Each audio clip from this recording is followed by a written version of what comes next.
son. You better get a real good one. Better get a wife. The morning show music is something love the music? special, isn't it? It really is. Well, lost actress Bai Ling is the latest celeb to find herself on the wrong side of the law. She was arrested at Los Angeles airport for shoplifting. Instead of calling her Bai Ling, we should call it Don't Worry About Buying It, Ling. That's right. She joins the ranks of other celebrity shoplifters like Winona Ryder, Courtney Love and Farrah Fawcett. But just what drives them to steal? Our resident psychologist, Jo Lamble, is on the couch to tell us more. Jo, they're rich, they're famous, they've got designers throwing clothes at them. Why do they feel the need to steal? It's really confusing, isn't it? And I bet the stars themselves are really confused by their own behaviour, let alone really embarrassed and ashamed. There's a couple of different reasons why people shoplift, and maybe I can use the different celebrities to point out the differences. Courtney Love was nabbed years ago stealing a T-shirt, way before she was famous. But that was sort of a rebellious act, like a teenager. A lot of adolescents steal just for the thrill of it, but they grow out of it. Then there was Jennifer Capriati, remember the tennis player who stole a really expensive ring? But at the time, she was really battling an eating disorder, was very depressed, hated herself, and that is your typical shoplifter, somebody who is out of control and battling a really unstable emotional disorder, and this is just one of the symptoms. Farrah Fawcett and Winona Ryder were both picked up in a sort of daze, maybe medication or alcohol induced, but they again didn't know what they were doing, and when they were caught were terribly embarrassed and ashamed. So that's your most common shoplifter. It is strange though, isn't it? I mean, in the case of Bai Ling, 2 magazines, packet of batteries, probably worth about $20 or so. I mean, why would you risk everything to do that? Yeah, well, that's because the myth is that most shoplifters are doing it to make money. For out of the need or greed, they're not. You know, that's only your professional shoplifter they're slick operators who really plan it out and try and steal things to on-sell and make a lot of profit. But that's a very small proportion of shoplifters.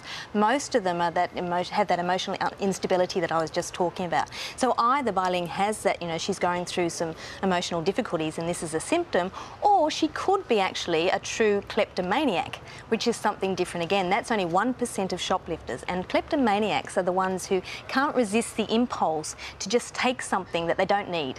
Okay, so they don't plan it, they just have this increasing sense of tension and they take it and then they feel relief and pleasure. They don't even really remember doing it. They're not doing it because they're feeling for any other emotional reason, and they also don't have this sort of remorse or shame afterwards.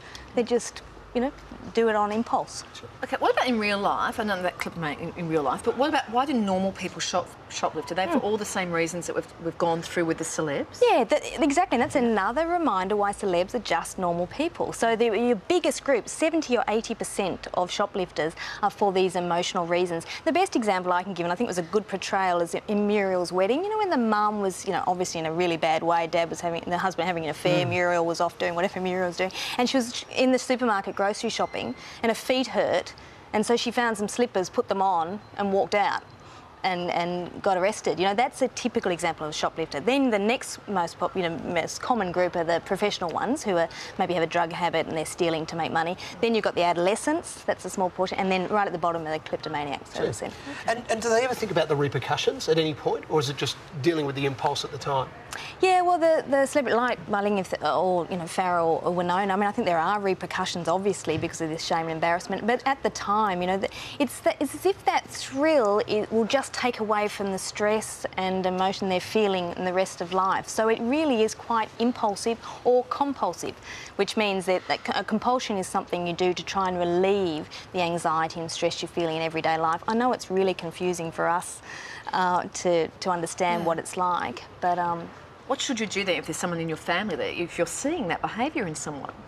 How do you address it? Yeah, if you just see, as I said, adolescent parents don't worry. Obviously, talk to them about it and take them back to the shop and make them apologise and make them earn back the money. You can deal with that. But if someone in your life is stealing something, you'll normally find there's an awful lot going on for them. So that might be the one thing. That arrest might be something. It might be a good thing because it might make them wake up and say, right, I need some help, because they really do have normally a lot of other emotional issues they need to deal with, and this is just one symptom. So the best idea is to get them along for some counselling. And Mark was just wondering, post-it notes from the office stationery cabinet, does that Do they count? Absolutely or not. Larry's shoes. No, don't wear Larry's shoes.